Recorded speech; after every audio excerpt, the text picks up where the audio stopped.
The eagle-eyed amongst you may have noticed that these are not the commanders that you click to see. I decided to just splice this on here because it's amusing. If you just want to get straight into the gameplay video, you can skip forward a few minutes. Otherwise, you can stick around and watch this and see what happens.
Alright, let's see if I make it past turn 2 this time.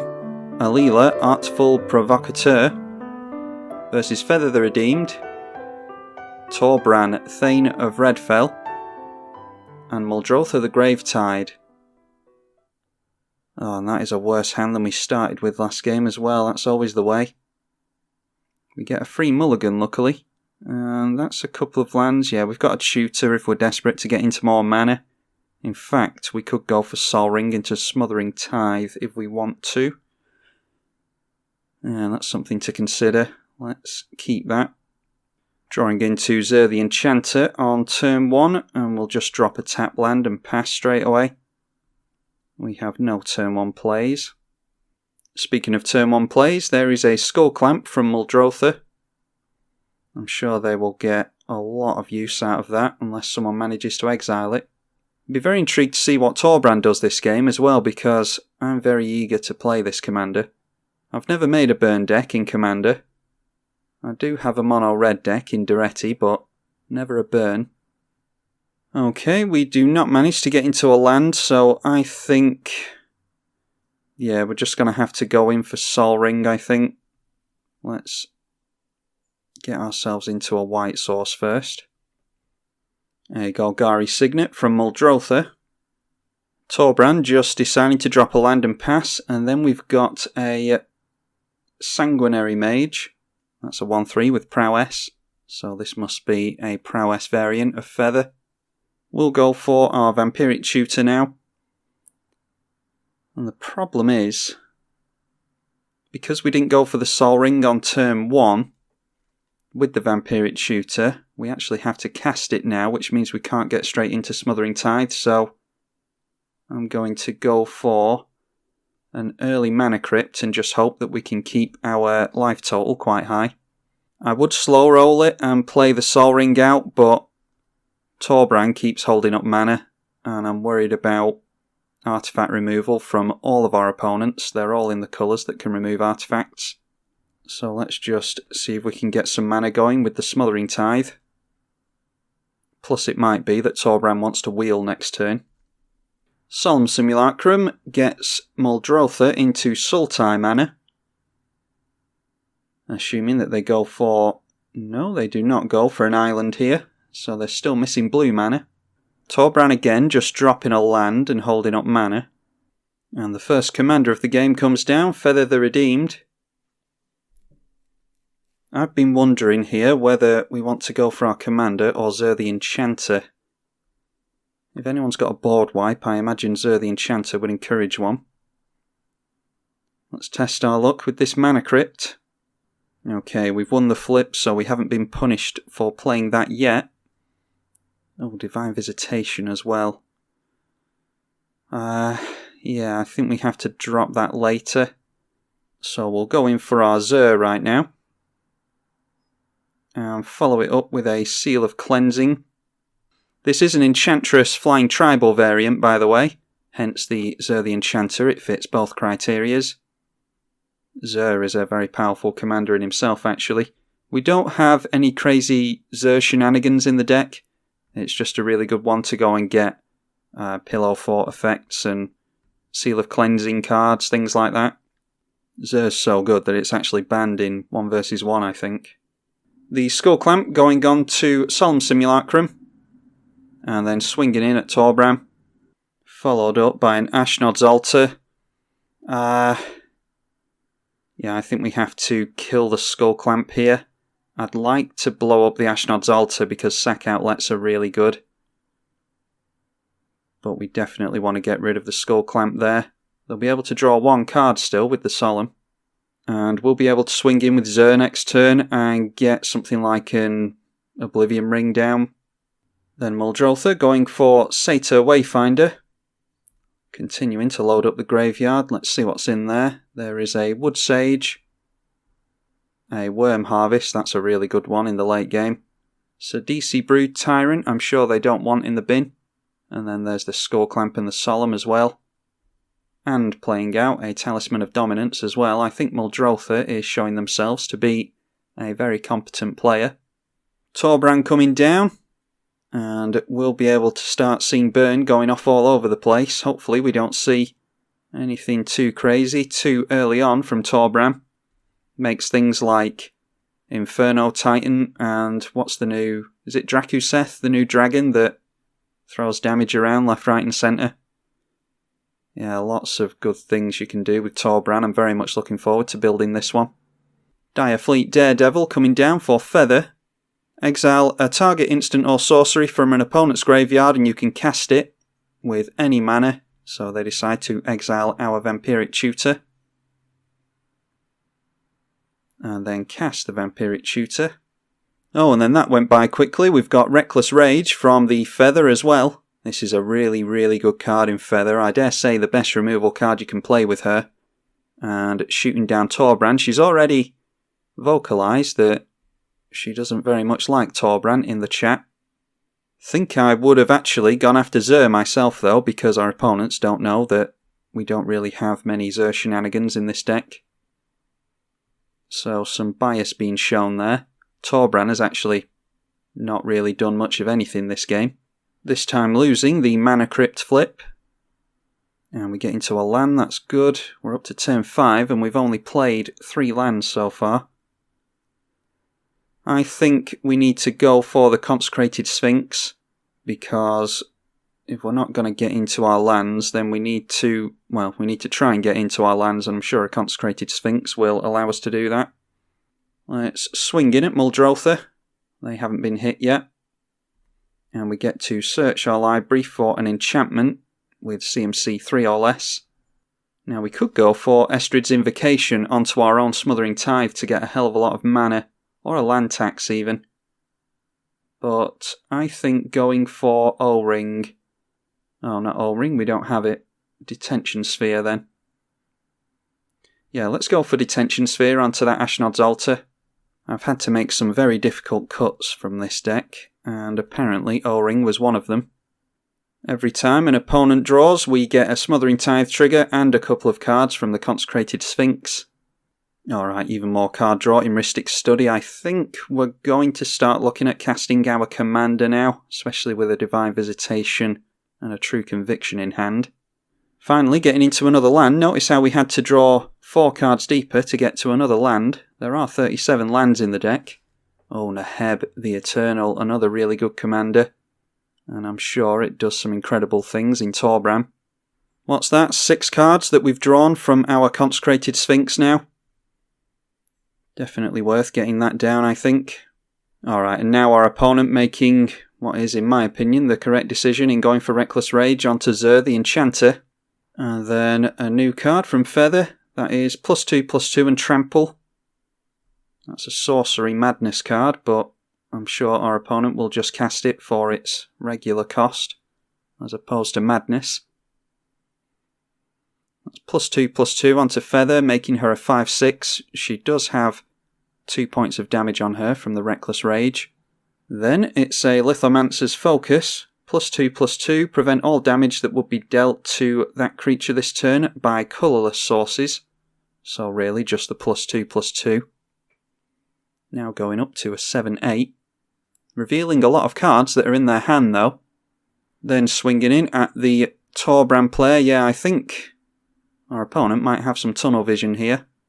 But taking in the Prowess Vampire at the Muldrotha.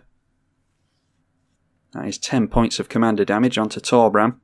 Then those instants and sorceries go back into our opponent's hand. Okay, drawing into another land, so we're set there for the next few turns. We're going to have to discard down to hand size this turn, I imagine. I think I'd quite like True Conviction on the field. So after True Conviction, we've got 6 mana. Yeah, let's cast our commander first of all. And we could go for a Toxic Deluge to wipe the board and leave our commander in play if we go for All That Glitters. Shame we don't have haste. We could be looking at something close to commander damage. Anyway, let's go for the True Conviction. And that will trigger our Alela. And we will get a 1/1 Flying Fairy, which will enter as a 2/1 thanks to the +1 to Flyer's power. Then going for a Reckless Rage onto our commander. So that gets rid of that from our opponent's hand. Until the end of this turn anyway. I think it comes back at the end of the next turn. The next end step, yes, but they are tapped out so they can't do it again. True Conviction enters play. And why don't we try and lay down a hell of a lot of damage on our opponent for doing that? We'll go for an All That Glitters, I think. This gives our creature +1/+1 per artifact and enchantment we control. Plus it has Flying, Lifelink and Double Strike. So this is going to be 18 points of damage to Feather. Knocking them down to 21, we go up to 52. And we really need to start seeing board wipes here, really. Muldrotha started tapping mana there, so let's see if they've got something. End of our turn, it might be a Rift. And it certainly is, a Cyclonic Rift. And that's at the end of our turn, before the cleanup step, which does not feel good. What we could do is go for Replenish. Is anyone going to exile our graveyard is the question. That's a risky play. Alright, let's go for Divine Visitation, Detention Sphere, the True Conviction, All That Glitters, Coastal Piracy, and we'll drop the Rhystic Study in there as well. That was a good rift by our opponent. They may well have just done that to get their Ashnod's Altar back, because graveyard decks, or decks that run sack outlets in general, tend to really want the sack outlets. Muldrotha entering play, and will no doubt go to recast the Skull Clamp straight away. Then the Satyr Wayfinder coming in at us might as well poke us for one if they're going to go for the Skull Clamp anyway. Alright, deciding to sacrifice the Satyr Wayfinder to Ashnod's Altar so that they can recast the Satyr Wayfinder from the graveyard. They can still go for Skull Clamp if they like, although they have milled an Altar of Dementia. What else is in there? There's a Phyrexian Delver as well. Again, sacrificing the Satyr Wayfinder, and then going for Solemn Simulacrum as their artifact.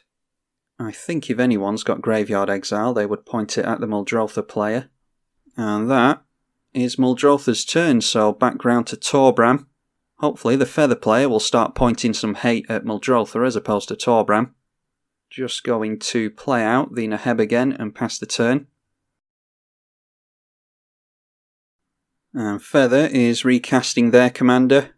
We haven't seen any protection spells just yet. We have seen buff spells, one of which was a white instant, so we need to pay attention to that because I might go for Toxic Deluge this turn, followed by the Replenish.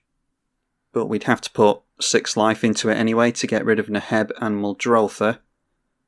So might put, maybe I'll go for 8 life into that just in case Feather has another buff spell. Draw into a land and we can get, we can get a black source with that, can't we?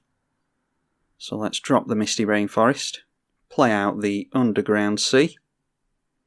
Then we can go for our Mana Crypt, play Toxic Deluge, and we'll put 8 life into that and hope that it's enough to get rid of everything. Feather might have some kind of flicker effect, but we'll know that it's in their hand after this, at least, if they decide to cast it. Solemn Simulacrum being sacked at instant speed with the Ashnod's Altar, so it might be that Muldrotha has some free counter magic in the deck, and maybe they were fishing for it there. Our opponent might have given something away inadvertently. Alright, a God's Willing. Protection from a colour of your choice.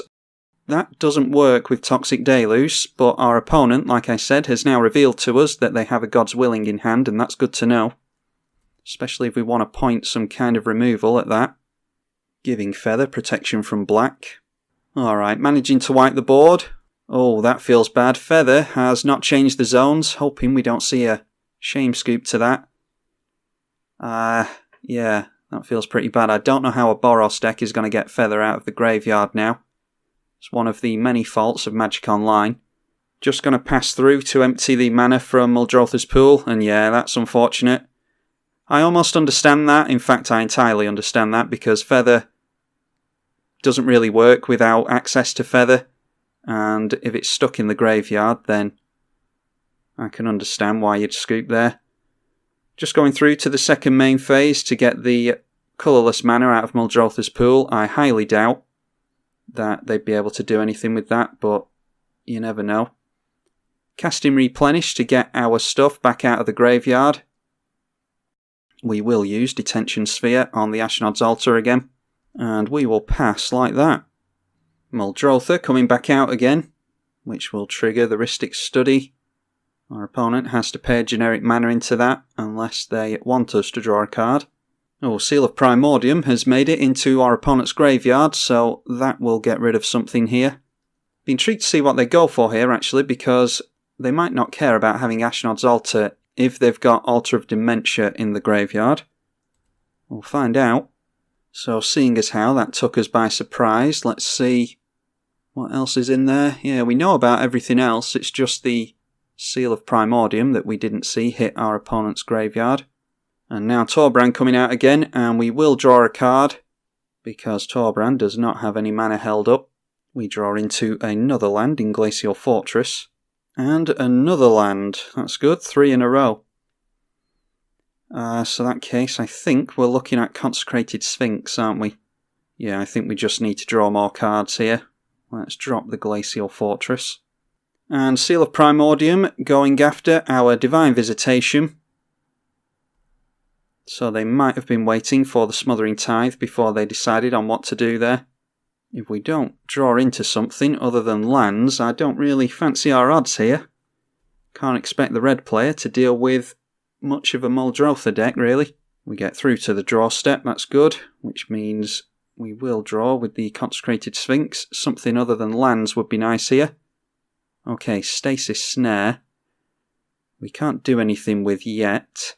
I do very much like having Enchanted Evening in play, though, because it means that no one can wipe the board of enchantments unless they want to kill all the lands in play. Might force our opponent to point a Seal of Primordium at that as well. Getting into the Shroud Enabler would be good as well. Alright, a Manglehorn. That will blow up an artifact, probably our Mana Crypt. We get into Teferi's Protection again. We're struggling on mana here. At least we're drawing into cards, but would have been nice to have the Smothering Tithe. Yeah, we're a mana away from Teferi's Protection, unfortunately. Might see us through next turn with the Muldrotha, though. And it's noteworthy that with the Manglehorn, our treasure tokens from the Smothering Tithe will come in play tapped as well, which makes it considerably worse. Then going after the True Conviction with Seal of Primordium. Yeah, that would be a really good one for us to keep hold of. Muldrotha doing a very good job of keeping us under wraps here. Followed by a Worm Harvest. I'm not sure how many lands our opponent has in the bin, actually. Our opponent isn't going to get too many tokens here. They might just be aiming for a Skull Clamp, though. They haven't cast an artifact yet, as far as I'm aware. Nope, going for Altar of Dementia. And we'll draw another card here. How many cards has 3 Manneristic Study drawn us thus far?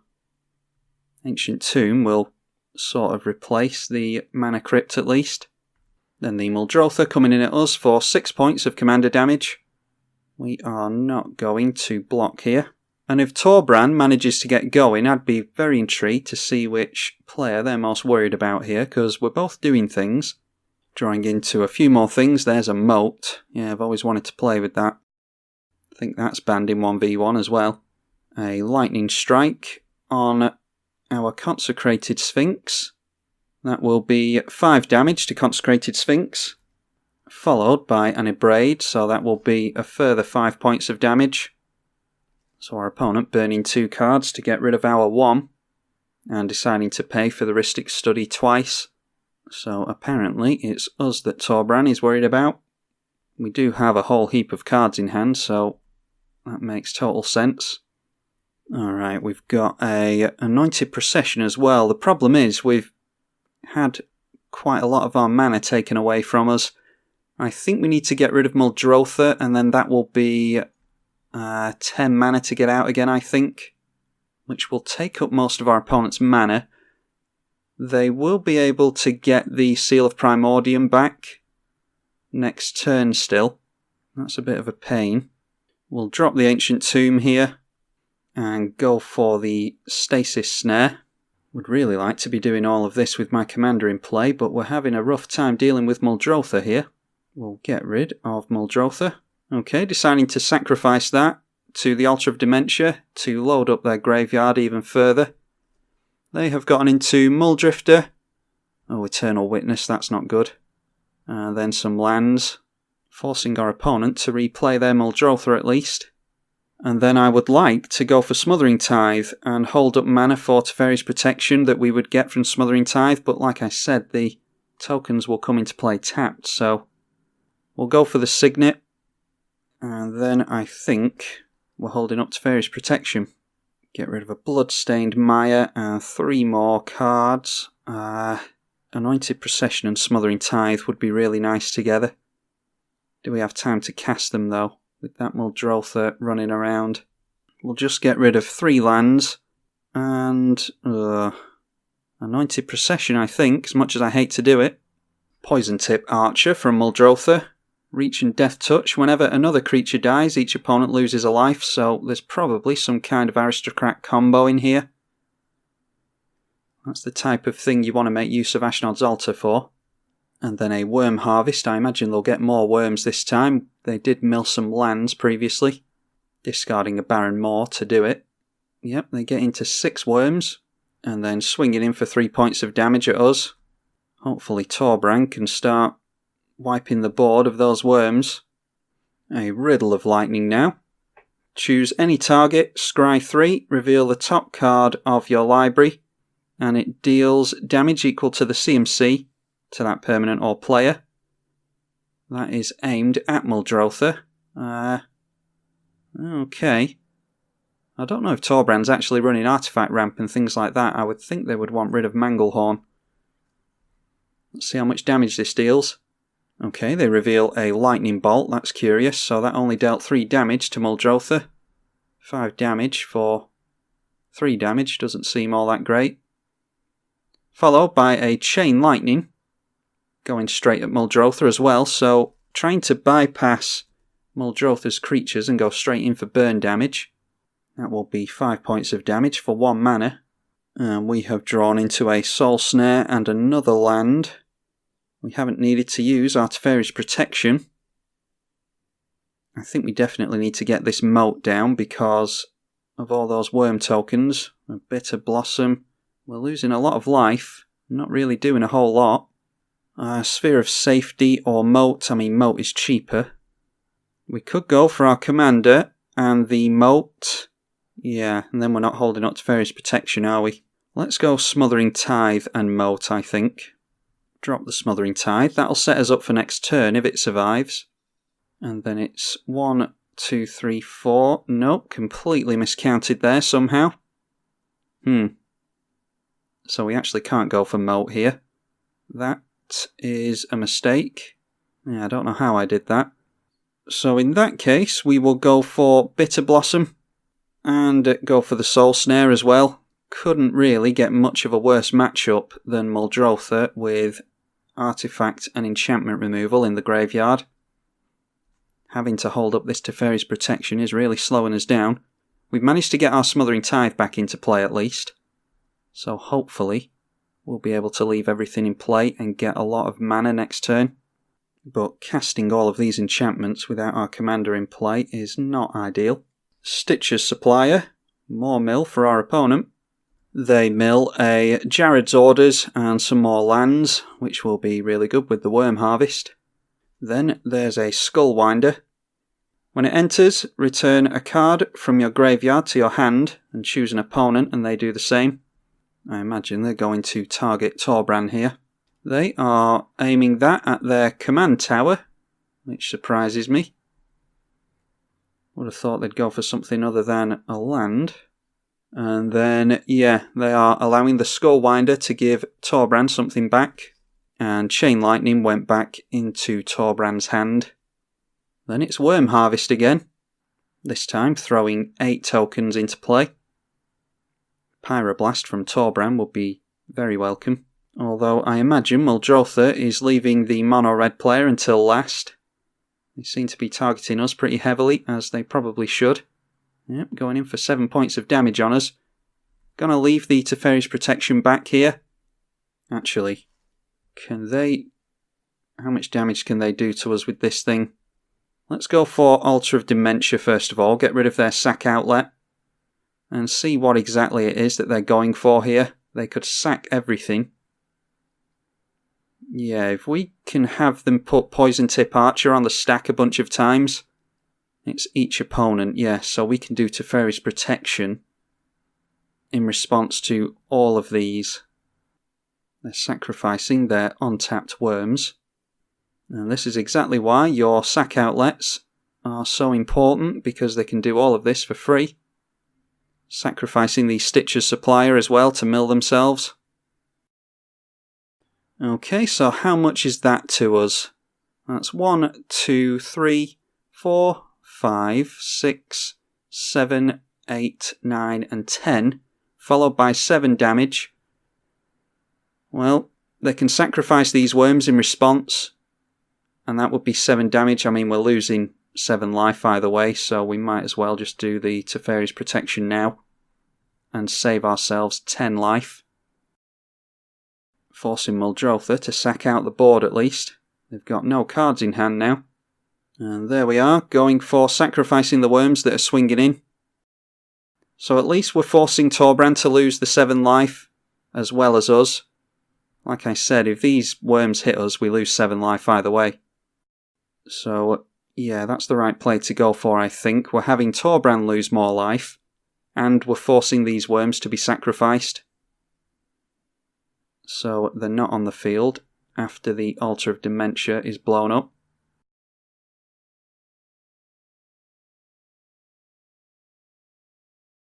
"41 cards left in Muldrotha's library. Let's have a shifty through this graveyard. There's Soul Ring, Buried Alive, Blood Artist, Grapple with the Past, Caustic Caterpillar is very good to know about, Springbloom Druid, Talisman of Curiosity. I mean, there was a lot going on there, so instead of me reading it all out, I'll just flick through those quickly.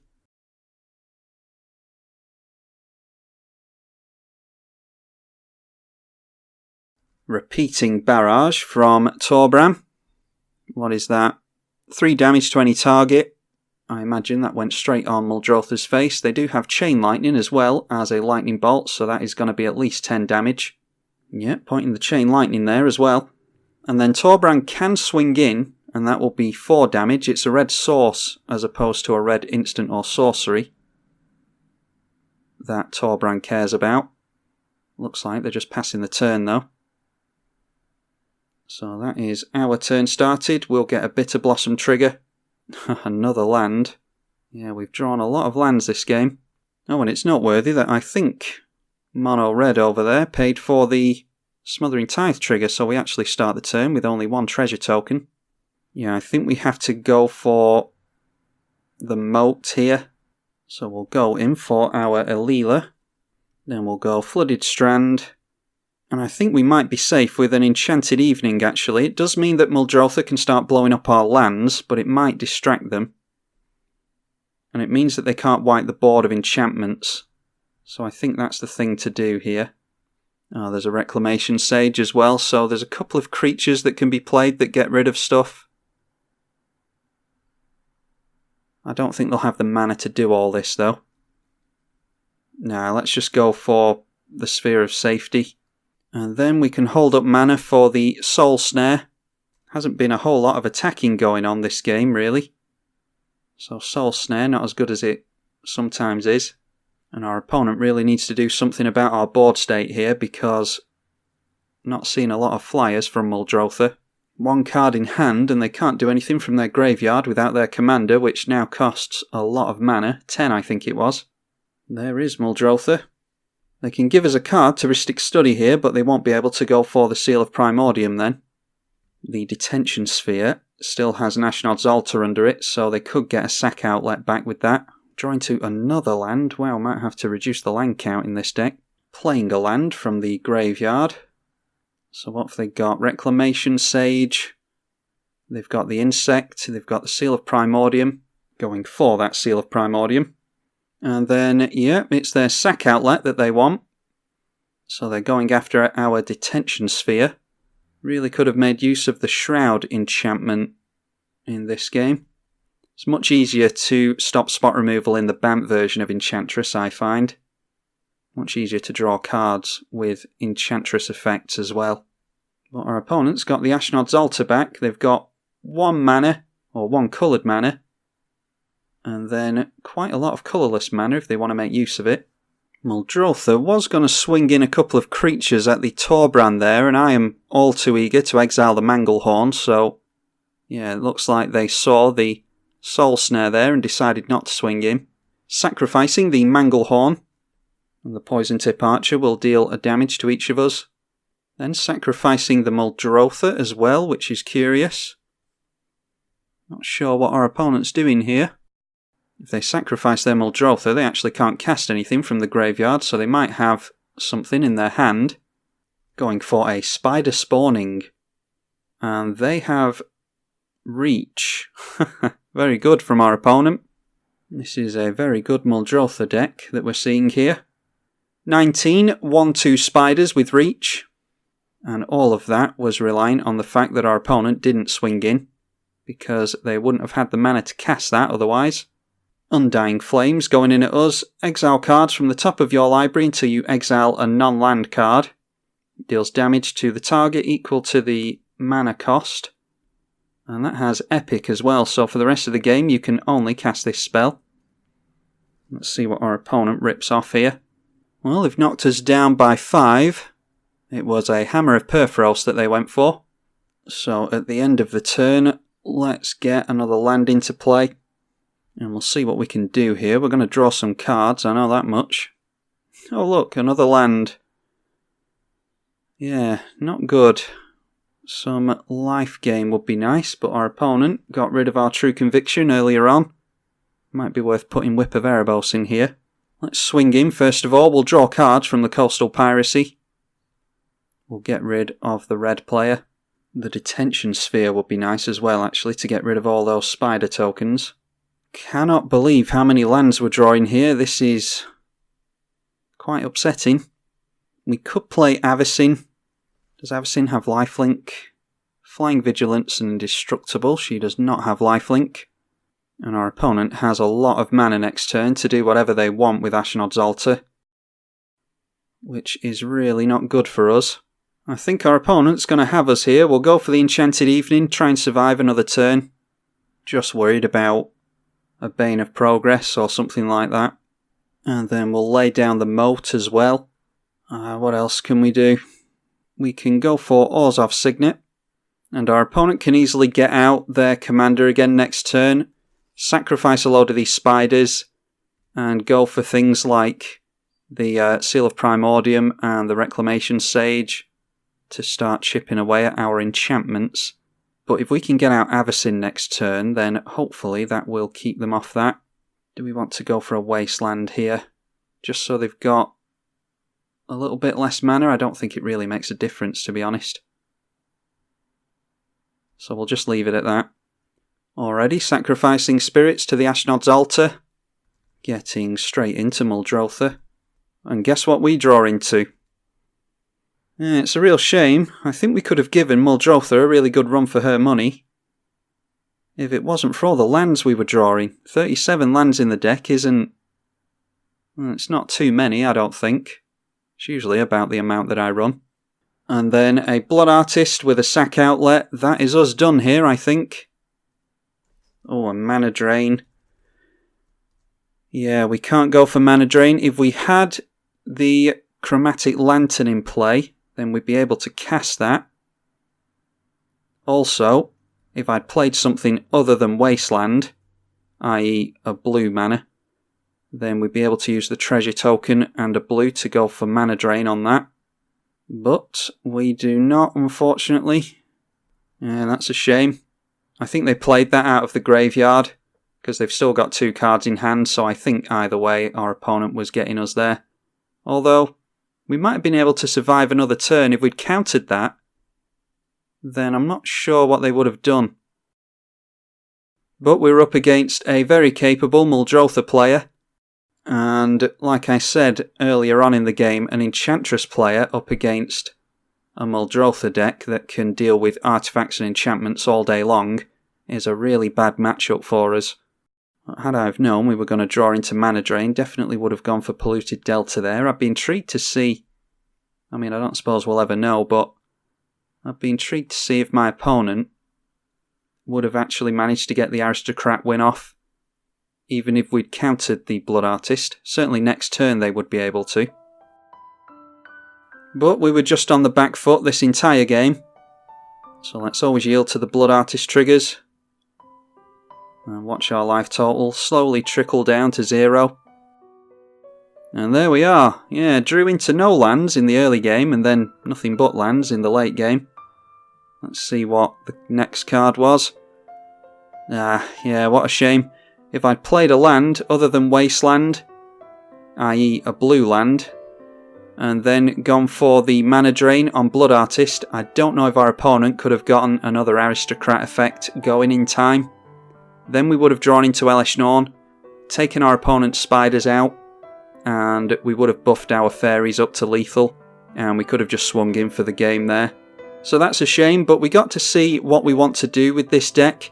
A few little tweaks to be made here and there. It's the first time that I've played this deck after building it, so I'm actually quite happy with how it ran, especially under the constant fire of a powerful Muldrotha deck. So, hopefully you all enjoyed that. Apologies for my misplay there in going for a Wasteland instead of a blue land. Wasn't exactly expecting to draw into one of the only counterspells, in fact, the only counterspell that could have helped us there. The other one being Dovin's Veto, which couldn't have countered the Blood Artist. Anyway, it happens. Hopefully you all enjoyed this Alela Artful Provocateur game. I'm tribalkai on the EDH channel.